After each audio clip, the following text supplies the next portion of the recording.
MQM London और अल्ताफ हुसैन से अलहदा हुए एमक्यूएम पाकिस्तान को 15 माह से जायद का अरसा गुजर चुका है, लेकिन एमक्यूएम पाकिस्तान अपने अंदरूनी मसाइल से निकल नहीं पा रही है। 23 अगस्त 2016 के बाद फारूक सत्तार एमक्यूएम पाकिस्तान के सरबराह तो बन गए हैं, लेकिन पहले दिन से उनकी क़यादत पर पार्टी के अंदर से सवालात और इख्तलाफात की खबरें आती रही हैं। और अब जो पार्टी का इजलास हुआ है वो दिलचस्प भी है और साथ ही पार्टी के जो अंदरूनी इख्तलाफात हैं उसको हाईलाइट भी करता है। एक वजह तो पार्टी आइन में तब्दीली थी जिसका मामला था, जिससे मुतालिक ज़राए का कहना है कि फारूक सत्तार ने पार्टी आइन में ऐसी तब्दीलियाँ की जिससे उनके पास बेपनाह इख्तियारात आ गए। पार्टी के अंदर इख्तलाफात की खबरों, खदशात और तहफ़्फ़ुज़ात का दूसरा जो वाज़ेह और अमली मुज़ाहिरा है वो गुज़िश्ता माह पाक सरज़मीन पार्टी से एमक्यूएम पाकिस्तान की मुलाकात और इंज़माम की कन्फ्यूजन के दौरान देखने को मिला। इस तमाम सूरत हाल में एमक्यूएम पाकिस्तान और पीएसपी के मिलाप की जो बेल है वो तो मुंडे नहीं चढ़ी, मगर एमक्यूएम पाकिस्तान के सीनियर रहनुमाओं के बाहिमी इख्तलाफात और पार्टी पर कंट्रोल करने की जो दौड़ है वो वाज़े तौर पर सामने आई। इसी अरसे में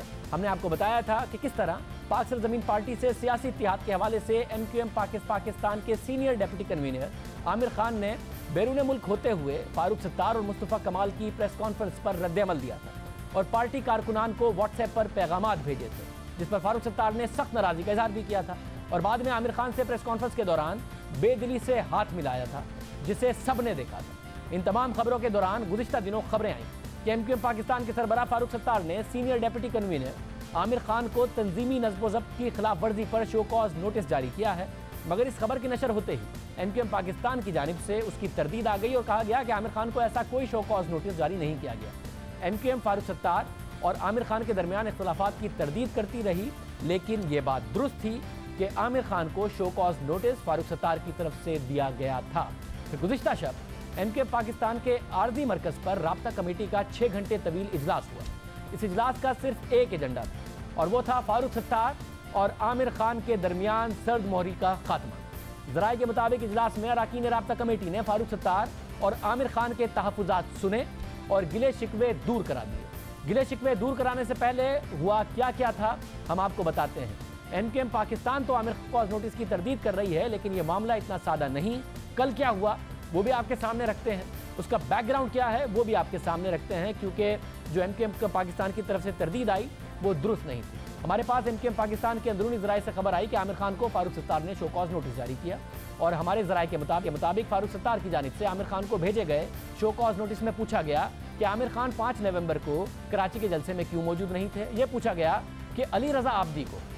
व्हाट्सएप आपने क्यों किया जब उन्होंने इस्तीफ़ा दिया, और आपने उस व्हाट्सएप में लिखा, उस मैसेज में लिखा कि ब्रेव डिसीजन, कि आपका फ़ैसला बहुत बहादुराना फ़ैसला है, अब आपसे बात कैसे होगी। आपने आगे ये भी लिखा अली रज़ा आब्दी को। आमिर खान से शो कॉज नोटिस में ये भी पूछा गया कि जब आप दुबई से आ रहे थे वापस तो APMSO के व्हाट्सएप ग्रुप पर पैगाम चला कि चलो चलो एयरपोर्ट चलो। ये उस दिन की बात है जिस दिन पाक सरज़मीन पार्टी और एमक्यूएम का इत्तिहाद हुआ और उसके अगले दिन हंगामा मचा हुआ था। फिर साथ में पूछा गया कि आपका जो बोर्डिंग कार्ड है वो भी व्हाट्सएप ग्रुप में है। मजीद पूछा गया है कि आपने एयरपोर्ट उतरने के बाद एक वॉइस मैसेज किया जो आपकी आवाज़ में बाकायदा तौर पर मौजूद है कि मैं अभी लैंड किया है मैंने और हालात बदल गए हैं। यह पैगाम आपने क्यों किया? ये बात वाज़ेह हो कि हालात इस तरीके से बदले थे कि फारूक सत्तार साहब ने अपनी प्रेस कॉन्फ्रेंस अनाउंस कर दी थी और उसके बाद वो करने जा रहे थे। मुस्तफ़ा कमाल से मुलाकात और प्रेस कॉन्फ्रेंस के तमाम मामले पर आमिर खान के मीडिया पर रद्द-ए-अमल के हवाले से भी उनसे सवालात पूछे गए शो कॉज नोटिस में, और पूछा गया कि सवाल है कि आमिर खान आपने जियो न्यूज़ पर भी पर दिया कि मेरा इस फैसले से कोई ताल्लुक नहीं,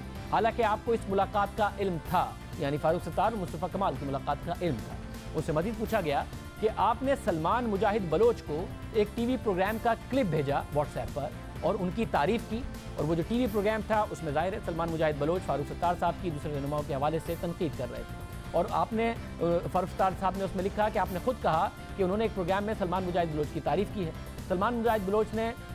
ये बात फारूक भाई को बताई है कि उन्होंने जो मुखालफत में कहा आमिर खान के कहने पर कहा। अहम बात इस शो कॉज नोटिस में यह है कि हर सवाल के आखिर में लिखा है कि इन हालात में आमिर भाई हम कैसे साथ चलेंगे। ज़राए के मुताबिक एमक्यूएम पाकिस्तान के सरबराह फारूक सत्तार की तरफ से आमिर खान को भेजे गए शो कॉज का इख्तिताम इस बात के साथ होता है कि अगर इन सब बातों के जवाबात नहीं मिलते तो वो यानी फारूक सत्तार ये समझेंगे कि वो और आमिर खान साथ नहीं चल सकते। फारूक सत्तार ने शो कॉज में लिखा है कि या तो आप यानी आमिर खान ये पार्टी संभाल लें या फिर मैं घर बैठ जाता हूँ। फारूक सत्तार के शो कॉज का जवाब भी आमिर खान ने दिया, और ज़राए के मुताबिक राब्ता कमेटी के इजलास में आमिर खान ने फारूक सत्तार के शो कॉज नोटिस का जो जवाब था वो भी सामने रखा गया, और उसमें लिखा है कि जिस तरीके से फारूक सत्तार साहब को आमिर खान कह रहे हैं कि जिस तरीके से आपने 22 अगस्त को अल्ताफ हुसैन साहब की तकरीर के बाद पार्टी को बचाया था, इसी तरह मैंने MQM और PSP के इत्तेहाद पर पार्टी को बचाने की कोशिश की। आमिर खान के जवाब पर फारूक सत्तार ने कहा कि आमिर खान, आप समझते हैं कि 22 अगस्त की तकरीर के बाद 23 अगस्त को अल्ताफ हुसैन के पाकिस्तान मुखालिफ बयान के बाद जो मैंने किया, यानी फारूक सत्तार ने किया, वो 9 नवंबर को जो आपने किया, वो दोनों इकदाम एक जैसे हो सकते हैं। फारूक सत्तार का कहना था कि अगर वो 23 अगस्त को वो सब ना करते तो पार्टी ना बच पाती, जबकि जो आमिर खान ने किया इससे पार्टी को नुकसान पहुंचा। फारूक सत्तार ने कहा कि वो ये मामला राब्ता कमेटी पर छोड़ते हैं, वो इस मसले का फैसला कर लें। उसके बाद खालिद मकबूल सिद्दीकी, कंवर नवेद, वसीम अख्तर और सरदार अहमद पर मुश्तमिल 4 रुकनी एक ज्यूरी बनी और इस ज्यूरी ने फैसला किया कि आमिर खान ने संगीन गलती की है, वो संगीन गलती के मुर्तकिब हुए हैं और आमिर खान को अपने इस फैल पर माजरत करनी चाहिए। आमिर खान ने पहले इस फैसले पर नाराज़गी दिखाई और अपनी वजाहत पेश करने की कोशिश की, लेकिन फिर आमिर खान ने मुआजरत कर ली कि आइंदा उनकी तरफ से ऐसा कोई इकदाम नहीं होगा और जो हुआ इस पर वो माजरत ख्वाह हैं। मगर फारूक सत्तार आमिर खान की इस मुआजरत पर भी मुतमईन नहीं हुए और आमिर खान को कहा कि वो तहरीरी तौर पर माजरत करें और लिख कर दे कि आइंदा ऐसा कुछ नहीं करेंगे। फारूक सत्तार के इस मुतालबे पर आमिर खान नाराज होकर राब्ता कमेटी के इजलास से चले गए, मगर फिर उनको मनाकर वापस लाया गया और फारूक सत्तार को समझाया गया कि आमिर खान की जो ज़बानी मुआजरत है उस पर इक्तिफा और यकीन कर लिया जाए। फारूक सत्तार ने इजलास में यह भी कहा कि अगर उन्हें पार्टी की जिम्मेदारी दी है तो उन्हें फैसले करने दिए जाएं ताकि आइंदा इंतखाबात की कारकर्दगी में अगर नाकामी होती है तो उसकी भी और कामयाबी होती है तो उसकी भी जिम्मेदारी वो ले सके। फारूक सत्तार ने शिकवा किया कि अगर इस तरह उनके फैसलों पर सवालात उठाए जाएंगे और साजिशें होंगी तो वो कुछ भी नहीं कर पाएंगे। गुज़िश्ता रोज़ इस तमाम पेशरफ और रूठने मनाने और माजरत के बाद MQM पाकिस्तान की जानिब से तस्वीर जारी की गई, सेल्फियाँ जारी हुई जिनमें फारूक सत्तार और आमिर खान समेत दीगर पार्टी रहनुमा भी थे, लेकिन इन तस्वीर के बावजूद, इन सेल्फीज़ के बावजूद आज भी सवालात फारूक सत्तार का पीछा कर इख्तिलाफ के सवाल पर उन्होंने कहा कि मसाइल दूर हो गए। आमिर भाई ने और मैंने मिलकर पार्टी में अगर किसी ने कोशिश की कि कोई चाइना कटिंग हो तो हमने जो अमेरिकन और रशियन जो काउंटर है चाइना कटिंग का उसको हमने यूज़ किया और अल्हम्दुलिल्लाह हमारे यहाँ हम बाहम शीर व शकर हैं और एक हैं, मुत्तहिद हैं, मुनज़्ज़म भी हो रहे हैं और मुतहर्रिक भी हो रहे हैं इंशाअल्लाह। बस अब तो 2018 पे हमारी नज़र है। यही नहीं, फारूक सत्तार ने एक और सवाल के जवाब में एक दिलचस्प और जूम आने बात की जिससे ये तासुर आया कि पार्टी के अंदर कुछ लोग हैं जो लगाई बुझाई का काम करते रहते हैं। हमने कोशिश ये की है कि इख्तलाफ जमहूरियत का हुस्न है,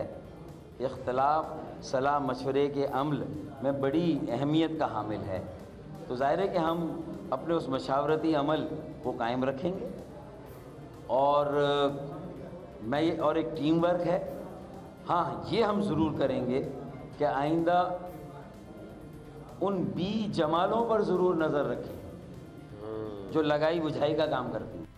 अब ये किस तरफ इशारा था, सब चीज़ें ठीक हो रही हैं फिर भी बी जमालों पर नज़र रखें जो लगाई बुझाई का काम करते हैं। इस तमाम सूरत हाल में लगता तो यूँ है कि शायद MQM पाकिस्तान के सरबराह फारूक सत्तार के लिए पार्टी में मसाइल मौजूद हैं, कोई फारूक सत्तार से करीब हो रहा है तो किसी के दूर जाने की बातें हो रही हैं। वो पार्टी सरबराही तो संभाल ली है उन्होंने, सरबराह तो बन गए हैं, लेकिन 1.5 साल बाद भी शायद उन पर पार्टी का जो एतमाद है, जो मुख्तलिफ दूसरे रहनुमा हैं उनका उस तरीके से एतमाद नहीं है। सीनियर तज्ज़ियाकार मदर अब्बास साहब हमारे साथ मौजूद है। मदर अब्बास साहब बहुत शुक्रिया। मदर अब्बास साहब, ये समझा जाए जो कुछ हुआ आमिर खान और फारूक सत्तार साहब के दरमियान के मामलात सही हो गए हैं, पार्टी मुत्तहिद हो गई है या फिर मसाइल मौजूद हैं फारूक सत्तार साहब के लिए पार्टी में भी? MQM मुत्तहिद हो ना हो, लेकिन जो डॉक्टर फारूक सत्तार की जो लीडरशिप थी उसको झटका ज़रूर लगा। ये जो पिछले कुछ अरसे में जो चीज़ें हुई हैं, अब वो किस हद तक वो MQM को वाकई इलेक्शन तक एक मुत्तहिद MQM ले जा सकते हैं, जो अभी नज़र आ रहा था, जिसके जो एक लास्ट डिच एफर्ट्स हुई हैं। और यहाँ तक हुआ है कि राब्ता कमेटी ने जब कमेटी बनाई तो उसके बीच में डॉक्टर फारूक सत्तार को भी राब्ता कमेटी से बाहर कर दिया गया था और आमिर खान को भी राब्ता कमेटी के इजलास से बाहर कर दिया गया था। और जहाँ तक मेरी इत्तला के गालबन कामरान टिसूरी साहब, और फिर राब्ता कमेटी ने ये कमेटी बनाई जिसने दोनों के साथ तकरीबन 8 घंटे के मुज़ाकरात के ज़रिए वो हुआ। तो जहाँ ये सिचुएशन हो वहाँ अगर ये कॉम्प्रोमाइज़ एक हो भी जाए तो जो टॉप लीडरशिप का क्राइसिस है वो मुझे अब भी नज़र आता है MQM के अंदर कि क्या वो अथॉरिटी डॉक्टर फारूक सत्तार अपनी असर्ट कर पाएंगे एक ऐसी सिचुएशन में कि जहां उन्हें जो तीसरा फरीक कभी बैठा देता है, कभी उनको थ्रेट्स कर दी जाती हैं, कभी उन्हें ये मजबूर कर दिया जाता है कि आपके पास 3 ऑप्शन है कि आप MQM या तो MQM का नाम तब्दील कर दें, MQM ख़त्म कर दें, इस हद तक चले जाते हैं कि जहां आइन में तब्दीली करनी पड़ जाए। वो दबाव में क्या वो उस लीडरशिप को लेके जा सकते हैं? लेकिन एक बात शाहजेब, जो खैर PSP के लोगों से भी बात हुई है, उनसे भी हुई कि डॉक्टर फारूक सत्तार की शख्सियत में वो अवामी सतह पे वो उनकी तंजीमी सलाहियत वो इतनी ज़रूर हैं कि ख़ुद PSP भी के रहनुमाओं से जब मेरी बात हुई थी वो कह रहे थे कि अगर डॉक्टर फारूक सत्तार को हम किसी तरह तोड़ लें तो हमें बाकी मसले जो है हमें इतना बड़ा मसला नहीं लगता। तो वो जहाँ उनकी शख्सियत की अपनी स्ट्रेंथ है वो अपनी जगह है, लेकिन जो उनकी कमज़ोरियाँ नज़र आई हैं इस तंजीमी MQM को तंजीमी तौर पर मुत्तहद रखने की, वो अगर जो नहीं रिजॉल्व कर पाए वो डॉक्टर फारूक सत्तार, तो उनको लिए आइंदा इलेक्शन में प्रॉब्लम आएगी। मतलब ये जो आमिर खान ग्रुप है, इसके बाद शो कॉज, फिर माजरत, ये सारा जो मामला हुआ, और जाहिर है आमिर खान साहब के साथ वही ग्रुप नहीं है जो आमिर खान साहब पार्टी में आते हुए लाए थे। आमिर खान साहब के साथ दूसरे वो रहनुमा भी हैं जो साल हर साल से पार्टी के साथ हैं और फारूक सत्तार साहब से खुश नहीं है। वो ग्रुप इस तमाम चीज़ों के बाद कमज़ोर पड़ गया है, वक्ती तौर पर ही कमज़ोर पड़ गया है, या वो मजबूत है अपनी जगह पर फारूक सत्तार साहब के खिलाफ? नहीं शाहजेब, देखें जो अगर जिस तरीके से और जिस नहज तक बात चली गई थी उसके बाद बज़ाहिर तो लगता है कि, लेकिन अगर आप सियासत में देखें तो दिल बहुत जल्दी साफ़ होते नहीं हैं। वो ग्रुपिंग्स किसी ना किसी शक्ल में अपनी जगह मौजूद रहती हैं। वो वक्ती तौर पे हमें ये ज़रूर नज़र आता है कि ये चीज़ें रिजॉल्व हो गई हैं। आज डॉक्टर फारूक सत्तार ने ये इम्प्रेशन भी दिया, एक तरफ उनके आमिर खान खड़े थे, दूसरी तरफ कामरान टिसूरी खड़े थे, लेकिन आमिर खान और कामरान टिसूरी में अगर इस हद तक बात चली जाए कि लियाकताबाद के जलसे में उन्होंने उनको तकरीर नहीं करने दी, इस तरीके से चीज़ें चली जाएँ, तो वो मेरा ख्याल है टिसूरी साहब के हवाले से मुझे नज़र नहीं आता कि आमिर खान बहुत ज़्यादा क्लियर हो गए हैं। या कामरान टिसूरी साहब से जब बात हुई तो वो कहते हैं जी मेरे हद तक तो चीज़ें रिजॉल्व हो गई हैं, मुझे तो कोई उनसे वो नहीं है। तो वो अपनी जगह मुझे लगता है कि क्योंकि आमिर खान के आने से जब आए थे वो कई साल पहले, जब भी ये प्रॉब्लम रही थी, वो प्रॉब्लम अपनी जगह रहेगी। आमिर खान अपनी जो तंजीमी सलाहियतें हैं उसके तहत वो अपने लोगों को उन्होंने काफ़ी हद तक अपने राब्ते में रखा है। तो मेरा ख्याल है कि वो एक तरह से सीज़ फायर तो नज़र आता है, लेकिन क्या वो MQM उसी तरीके से उतनी ही मुत्तहद रहेगी, इस पर अभी भी सवालिया निशान मौजूद है।